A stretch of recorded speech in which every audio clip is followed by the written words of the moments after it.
Սիրելի ընկերներ, այսօր ձեզ ուզում եմ այս Lexus CT200-ի օրինակով ցույց տամ, թե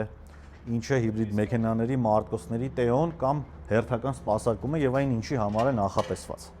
Մարտկոցների ներսում առաջանում է փոշի, որը խանգարում է հովացմանը, միացման կոնտակտները նագարակալում են, ինչը նույնպես ցանկալի չէ,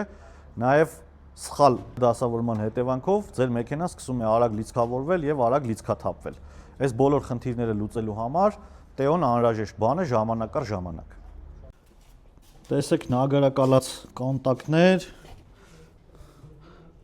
փոշոտ հովացման համակարգ եւ իհարկե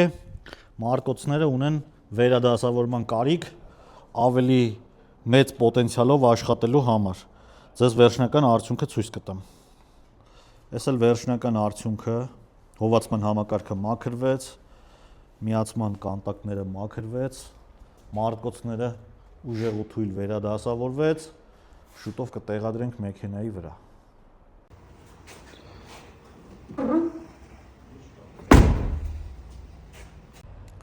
Այս հատվածում է ստուգվեց բոլոր հեղուկները, արգելակման համակարգի, հովացման համակարգի, բոլոր փոփոխությունները արվեց եւ մեքենան պատրաստ է լիարժեք շահագործման։ Շնորհակալություն, որ միշտ հետևում եք մեր տեսանյութերին։